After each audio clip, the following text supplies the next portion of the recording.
폭삭소가수다는 어떻게 리뷰해야 할지 고민이 많았습니다.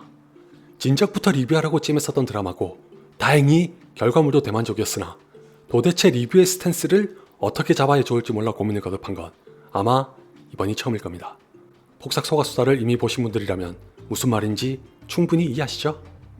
요즘 쓰기엔 매우 상스럽지만 드라마의 시대적 배경이다 보니 옛날에 어르신들이 자주 쓰시던 표현으로 말씀드리자면 이 드라마를 보는 동안에는 제 감정이 미친년 널뛰듯 혹은 조울증 환자처럼 변화무쌍했습니다. 오죽했으면 밥 먹으면서 웃다가 울고 고양이 안으면서 웃다가 울고 운동하면서 웃다가 울고 아주 난리도 아니었습니다. 정말 더없이 즐겁고 유쾌하다가도 금세 숙연하고 아련한 분위기에 젖어들게 만드는 탓에 하루는 천국의 계단을 타느라 숨을 헐떡거리면서도 질질 짜고 있는 꼴을 보자니 가관도 이런 가관이 없더군요. 그 정도로 이 드라마는 시청자의 감정을 격렬한 롤러코스터에 태웁니다. 과장 하나 못하고 저한테 여전히 이렇게 다양한 감정이 남아있다는 걸 정말 오랜만에 깨달은 걸 넘어 파리에서 런던으로 가는 기차에서 보다가 대성통곡했던 1리터의 눈물만큼 추하게 울면서 본 드라마는 폭삭소가수다가 유일합니다. 지금부터는 8화까지의 스포일러가 있으니 주의하세요. 잔뜩 기대했던 폭삭소가수다의 첫인상은 솔직히 별로 안 좋았습니다. 왜냐하면 어차피 볼 드라마라 예고편을 안 본 바람에 아역이 등장한다는 건 제 예상이 없었거든요. 보고 싶은 아이유는 안 나오지. 잡녀들의 대화는 자막을 켜고 봐도 무슨 말인지 이해하기 힘들지. 제 딴에는 잠깐 실망할 수밖에 없었는데 너무나도 훌륭한 배우분들의 연기에 자연스레 이끌려 들어갔습니다. 무엇보다도 아역 배우들의 연기가 굉장히 좋았습니다. 똑부러지고 당찬 애순이의 어린 시절을 연기한 김태현 양은 저조차도 아이유가 보고 싶다는 찡찡거림을 멈추게 했을 정도라 칭찬에 칭찬을 거듭해 마땅하고 소처럼 성실하면서도 애순이만 바라보고 살았던 관식이 어린 시절을 연기한 이천무 군은 표정 연기 하나만으로도 시선을 붙잡기에 충분했습니다. 이렇게 똘망똘망한 아역 배우 2명이 야무지게 활기찬 분위기를 주도한 덕분에 재밌게 볼 수 있었던 이 드라마의 진정한 주역은 다들 아시다시피 누가 뭐래도 염혜란 씨입니다. 이건 뭐 이견과 논쟁의 여지가 없다고 호언장담할 수 있을 정도로 압도적인 연기를 보여줍니다. 염혜란 씨가 연기한 정광래는 저 시절에 잊고도 남을 법한 캐릭터라 온갖 서름과 고생을 마다하지 않고 어떻게 해서든 자식들을 건사하고자 목숨을 내걸면서까지 물질을 하고 하루 종일 품에 안고 있어도 모자랄 딸을 매정하게 대하는 것 같으면서도 실은 자신의 궁핍한 처지로 딸에게 해줄 수 있는 게 없기에 사정이 나은 시댁에 반드시 붙어있으라고 합니다. 그 심정이 어떨지 누구라도 알 수 있도록 절절한 연기로 전달하는 데다가 딸이 시댁에서 천대를 당하고 있다는 걸 알게 되자 기어코 참지 않고 찾아가서 조구를 던지며 내뱉는 말 한마디 한마디는 보는 이의 가슴을 저릿저릿하게 만듭니다. 곧이어 딸을 데리고 집으로 돌아오는 길에 두 사람이 대화를 나누는 장면을 보면서 이 드라마는 무조건 된다고 확신했습니다. 그때부터는 아이유야 뭐 때가 되면 나오겠지라는 편안한 마음가짐으로 순전히 드라마 자체에 몰입했는데 결정적인 기점이 되어준 건 그 어린 애순이가 어머니를 애타게 기다리며 쓴 시입니다. 냉혈한이 아닌 다음에야 어머니의 시간을 돈으로 사고 싶다는 시를 듣고 울컥하지 않을 수 없거니와 그 시를 읽고 심금을 울리는 반응을 보여준 이후에도 쭉 이어지는 염혜란 씨의 감탄만 나오는 연기와 이 연기로 빈틈이라고는 하나 없이 빽빽하게 수를 놓는 정광래의 모든 에피소드는 시대를 관통하는 공감대로 우리의 곁에 바짝 다가섭니다. 특히 애순이가 반장 선거에서 이기고도 부당한 이유로 부반장을 맡아야 하는 상황은 결코 예사로 볼 수가 없습니다. 저로서는 학부모의 입장도 아니라 지금은 어떻게 돌아가는지 알 수 없지만 제가 어렸을 때만 해도 촌지가 오가는 건 흔하디 흔한 일이라 문제의식 자체가 거의 없었던 걸로 기억합니다. 좀 있는 집안의 자식들이 우대를 받거나 한 자리 차지하는 것도 당연한 걸로 여겨져서 애순이처럼 당당하게 이의를 제기하고 맞서는 건 아예 머릿속에 존재하지 않았습니다. 폭삭소가수다에서는 그 와중에 없는 살림으로 선생님한테 찾아가 자기 딸 좀 잘 봐달라고 하는 광래를 보는 게 화가 치밀기보다는 안쓰럽고 애잔합니다. 어디에서도 누구에게도 아쉬운 소리 하지 않는 건 물론이요. 표독하고 억척스럽게만 보이던 인간 정광래에서 엄마 정광래가 되어야 하는 순간에는 머슴을 자처하면서 모든 걸 내려놓고 있으니 저런 게 부모의 심정일 거라고 미루어 짐작하면 가슴이 아립니다. 아울러 그 장면에는 이 드라마의 성격 중 하나를 시사하는 것도 있는데 폭삭소가수다는 시대물답게 오롯이 순수 드라마에 몰두하는 것 같으면서도 자칫 민감한 반응을 부를 수도 있는 정치적 사안을 은근슬쩍 집어넣고 지나갑니다. 애순이가 반장선거로 겪은 사건은 정확히 1960년에 있었던 3.15 부정선거에서 차용한 소재라는 걸 어렵지 않게 알 수 있고, 실제로 광래가 선생님을 찾아갔을 때 책상에 놓여있던 신문은 3.15 부정선거의 재판을 다룬 기사가 전면을 장식했습니다.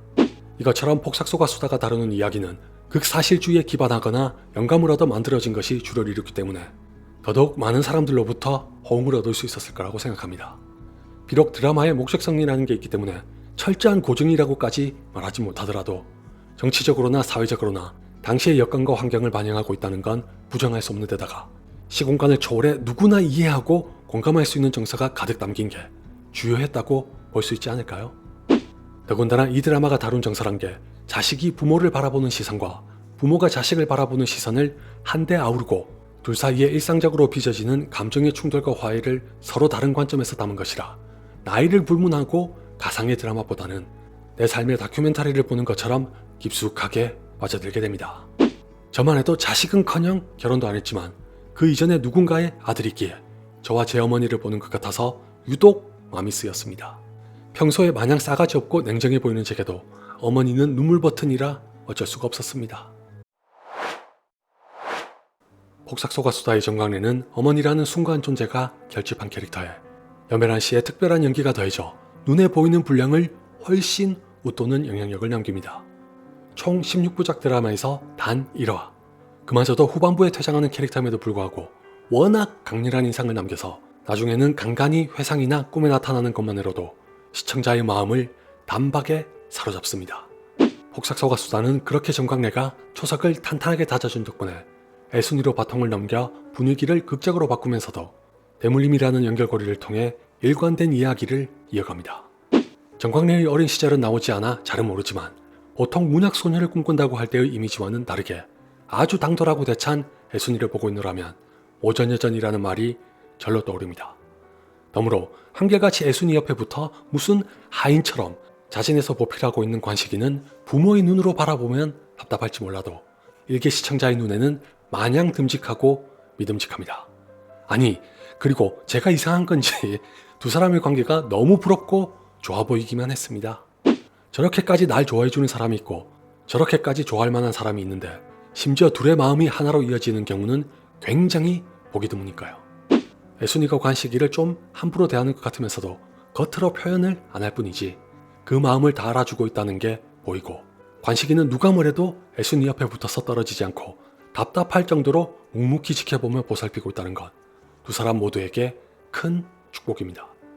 나중에 부산으로 가출했을 때는 애순이가 굳이 제주바닥에서 제일 멋대가리 없는 관식이랑 결혼한 건 배는 고라도 마음은 안 고를 것 같아서라고 말하는 걸 보고 딱 저 나이에 할 수 있는 치결인 사랑으로 치부할 수도 있으나 진짜 얼굴을 볼 때마다 짜증과 부하가 치미는 부산길의 개입으로 인해 과연 어떤 현실이 더 나은 것인지 혼란스러워집니다. 얘는 싸대기 한 대 때리고 싶고 얘는 아구지 한 대 날리고 싶다면 얘는 어디 하나 잘라도 무죄인 거 인정하시죠? 아무래도 애순이와 관식이 커플과 균형을 맞추느라 부산길이 천하의 쌍놈으로 그려져서 저울질 같은 걸 하기엔 부적절하지만 근본적으로 둘의 대비는 배가 부른 사람과 마음이 부른 사랑 중 어떤 것이 더 나은 선택인지를 묻고 있는 것만 같아서 애순이와 관식이의 알콩달콩한 사랑을 보다가도 엄혹한 현실을 수시로 상기하게 됩니다. 물론 그렇다고 해서 부산길처럼 무식하고 포악한 인간이 관식이보다 나은 선택일 수도 있다는 뜻은 아닙니다. 쟤는 어느 모로 봐도 용서가 안 되는 놈이라 제 주변에 있었다면 상종도 안 했습니다. 사회에서도 일로 어쩔 수 없이 어울려야 하는 걸 꾹 참을 뿐이지 평소에는 말도 섞기 싫은 타입의 인간입니다. 천생연분이 따로 없을 것 같은 애순이와 관식이는 시청자에게 한동안 유쾌하고 흐뭇한 연애를 선사합니다. 그 중에는 마냥 웃으면서 볼 수는 없었던 에피소드도 있지만 이것저것 가리지 않고 순전히 개인적으로 인상 깊었던 에피소드를 몇 개만 말씀드릴게요. 첫 번째는 이제 막 관식이와의 연애가 시작됐을 때 애순이의 삼촌이 부산의 공장으로 가라고 윽박지르던 장면입니다. 이게 왜 인상 깊게 나온 에피소드 중 하나냐면 제 어머니가 정확히 저런 삶을 사셨습니다. 참고로 제 어머니는 가난한 집안의 5남매 중 넷째이자 유일한 딸입니다. 더 길게 말씀드릴 것도 없이 저 한마디로 다 정리가 되지 않나요? 제 어머니께서 공장에 다니시면서 버신 돈으로 막내 외삼촌의 학비를 내셨다는 것까지 들었기 때문에 애순이의 고달픈 팔자를 드라마 속 얘기라거나 남의 일로만 볼 수가 없었습니다. 어쩌면 그래서 제가 이 드라마를 보는 동안 시도 때도 없이 울었던 걸지도 모릅니다. 불행히도 제 어머니께서는 연병철만도 못한 놈과 결혼하시기도 했고요. 두 번째는 부산으로 가출한 애순이가 여관에서 자는 동안 창밖에서 웬 소리가 들리던 장면입니다. 10중 8구 저와 같은 반응을 하셨던 분들께서 계실 것 같은데, 그 장면에서 제칫국 사이소 제칫국이라는 한 아주머니의 외침이 들립니다. 그걸 듣자마자 디테일 지린다는 말이 육상으로 나왔습니다. 왜냐하면 실제로 제가 꼬꼬마였던 시절에 저 소리를 들었던 기억이 불현듯 떠올랐거든요. 모르긴 몰라도 애순이와 관식이가 당한 수법도 싫어할 수 있겠다는 생각까지 들었는데, 진짜 웃긴 게 뭔지 아세요? 부산에서 나고 자란 제가 아직도 제칫국이 뭔지 모릅니다. 항상 아침에 들렸던 걸 보면 해장에 좋은 국인가요? 세 번째는 억지로 떨어졌던 애순이와 관식이가 끝내 다시 이어지던 장면입니다. 관식이도 어쩔 수 없이 배를 타고 육지로 가는 와중에 차마 본심을 숨기지 못한 애순이가 뒤늦게 헐레벌떡 뛰어옵니다. 저는 그 안타까운 광경을 보면서 어처구니 없게도 이런 의문을 가졌습니다. 만약 저 배에서 사람이 뛰어내리면 육지까지 수영해서 올 수 있을까? 아니면 물살에 휩쓸려서 죽을까? 저 장면을 보고 이런 생각이나 하고 있는 게 스스로도 마음에 안 들었으나, 설마 관식이가 진짜 뛰어내려서 수영으로 돌아올 줄은 꿈에도 몰랐습니다.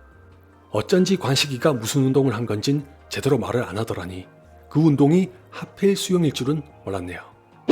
네 번째는 꾹 참고 시집살이 하던 애순이가 더는 못 참고 폭발한 데다가 그 꼴을 보고 관식이까지 폭발했던 장면입니다. 마치 정광래가 그랬던 것처럼 자기한테는 무슨 짓을 해도 기꺼이 감내하고 살던 애순이지만 딸을 무슨 인신공양이라도 하듯이 제사에 세운 걸 보고는 눈이 확 돌았습니다. 누구라도 그랬어야 마땅히 속이 시원해지는 한편으로 저것도 필시 누군가 겪었을 순환이었을 게 틀림없어 분노가 차오릅니다. 용케도 관식이가 제때 나타나 이런 지하로 절연하고 독립했길래 망정이지, 안 그랬으면 애순이와 금명이가 어떻게 살았을지 아찔합니다. 어떤 부모라도 내 자식이 귀한 건 그렇게 잘 알면서 왜 남의 자식도 귀하다는 건 모르는 걸까요? 설상가상 긴 세월이 흘러 금명이가 마주하는 박영범의 어머니까지도 달라진 게 없는 마당에 그 무례하고 이기적인 태도를 부모의 심정이라는 미명으로 포장하는 게 온당한 건지 의문입니다. 마지막 다섯 번째는 천하의 쌍놈 탓에 온 가족이 궁지로 내몰렸을 때 구원이 내려진 장면입니다. 밖에서 할머니가 애순이를 부르시던 목소리만으로도 이미 눈물이 핑 돌았는데, 그 후로 절절하게 나오는 사연은 턱까지 파르르 떨리면서 눈물과 콧물을 펑펑 쏟아내게 만들었습니다. 다른 분들도 다 그렇겠지만 어머니와 외할머니의 손이 자란 저로서는 이걸 도저히 어떻게 할 수가 없어 내가 지금 어디서 뭘 하고 있는지 알아차릴 틈도 없이 무아지경으로 울었습니다. 죽음을 앞두고 자식을 부탁하는 어머니나 그 어머니에게 마음 놓고 가라고 말하는 시어머니나 가슴이 찢어진다는 말로는 담을 수 없을 고통이 두 분의 연기로 생생하게 전해져 뜨겁게 차오르는 감정을 억누를 수가 없었는데, 얼마 안가 배를 사고 고사를 지내는 곳에서 관식이의 할머니와 어머니가 나대는 꼴을 보니까 눈물이 쏙 들어가더군요. 좋게 말하면 부모의 심정을 다양한 형태로 보여준 것일 수도 있으나 싸가지 없는 저로서는 용납도 안 되고 수용도 안 됩니다. 말이야 바른 말이지 애순이를 아끼시던 잠녀분들도 한마디씩 하셨으니 제가 유독 삐뚤어진 것도 아닌 것 같긴 하네요. 이외에도 정말 수많은 장면들과 대사들이 오색찬란한 감정의 축제를 여는 드라마지만 이쯤에서 마무리해야 해서 진심으로 애석합니다. 평소처럼 리뷰할 게 아니라 라이브로 같이 수다를 떨었으면 훨씬 좋았겠다는 생각까지 들 정도로 이야기거리가 무궁무진한 게 더없이 마음에 듭니다. 폭삭소가 수다가 1화부터 제 눈과 귀에다가 마음까지 대번에 사로잡은 데는 염혜란 씨를 중심으로 한 모든 배우분들의 호연과 더불어 각본과 연출의 공도 지대합니다. 둘 다 더하지도 않고 덜하지도 않은 적정한 선에서 시청자의 마음을 들었다 놨다 하는 솜씨가 여간 신통한 게 아닙니다. 개인적으로는 감독의 연출도 연출이지만 땅을 적시는 빗방울의 양을 기막히게 조절하는 하늘처럼 작가가 마음만 먹으면 언제든지 대사 몇 마디로 때론 웃고 때론 울게 하는 각본이 감탄을 자아내길래 궁금해서 찾아봤더니 역시 나네요. 제가 가장 좋아하는 드라마 중 2편을 썼던 작가가 이번에도 홈런을 때렸습니다. 폭삭소가수다는 보는 동안 하나하나 기록하다가 포기했을 만큼 가슴에 사무치는 대사가 많았습니다. 아까 말씀드렸던 배는 고라도 마음은 안 고른다는 대사도 그렇고 팔면 백환이라는 애순이의 말에 네 조동이에 들어가면 천원 같다는 대사도 그렇고 그들의 봄은 꿈을 꾸는 계절이 아니라 꿈을 꺾는 계절이었다는 대사도 그렇고 애써 멋있어 보이려고 하거나 꾸미려고 하지 않고도 일상적인 언어로 파문을 일으킨다는 게 실로 대단합니다. 이 대사를 소화하는 배우들의 연기력에 대한 칭찬도 빼놓을 수 없는데 간간히 문어체라거나 설명조의 대사가 있어서 몰입을 깨뜨릴 수도 있을 법한 것까지도 진심 어린 말투로 읊으니까 의식을 안 하게 됩니다.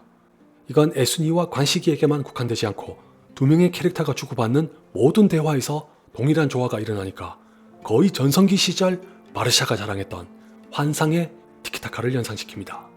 그 정도로 대사와 연기의 합이 좋아서 단순히 제가 아이유의 팬이라서 하는 억바가 아니라 폭삭소가수다에서는 평소에 아이유가 안 보이고 오해순만 보였습니다.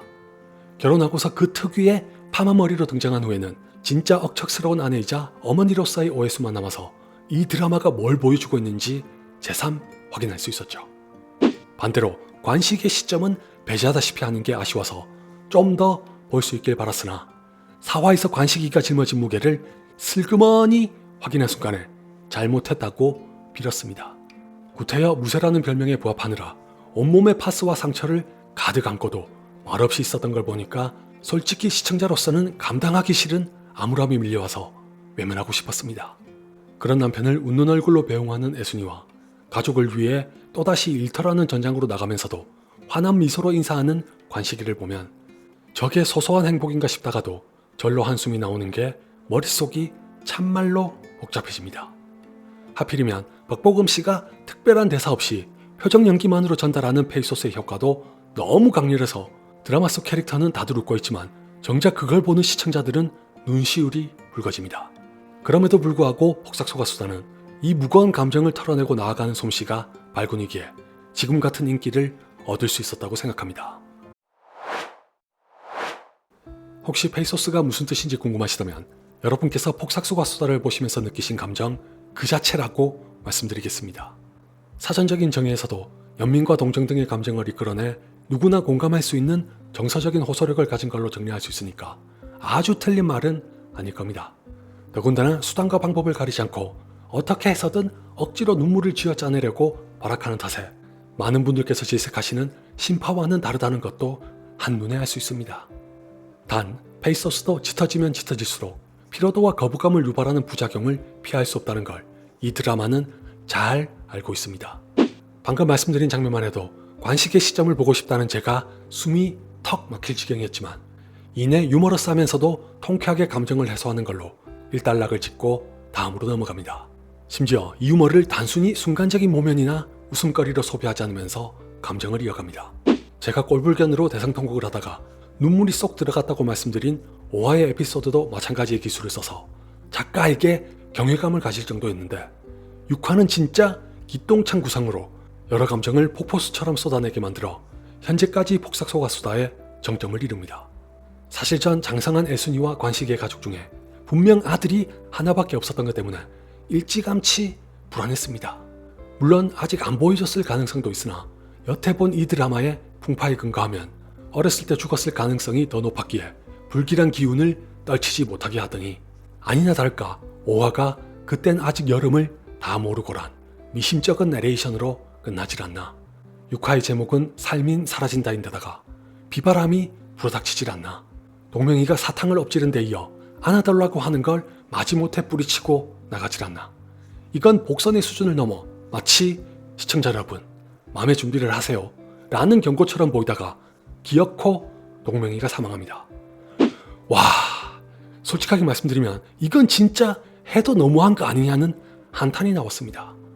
도대체 왜 이렇게까지 하는 거냐고 작가를 향한 짜증 섞인 분노가 터지기도 했지만 가만히 흥분을 가라앉히고 보니까 이 또한 실존했던 누군가의 삶일 것이고 멀리 갈 것도 없이 제 어머니가 애순이 못지않은 기구한 삶을 사시다가 관식이 같은 남편도 못 만나고 금명이 같은 자식도 없이 돌아가셨다는 데까지 생각이 미쳐 그냥 애순이가 더는 아파하지 않았으면 좋겠다는 간절한 바람만 가지고 말았습니다.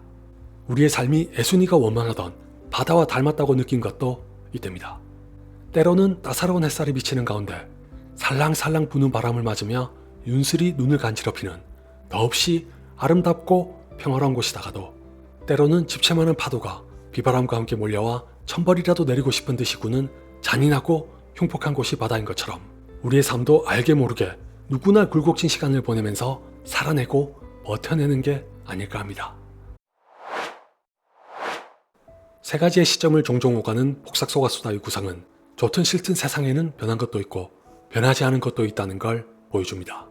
후자에 속하는 것 중 가장 좋은 예는 누가 뭐래도 애순이와 관식의 사랑이라 저 많은 고난을 거치고도 굳건했던 두 사람의 관계를 알면 알수록 더 애틋하게 다가옵니다.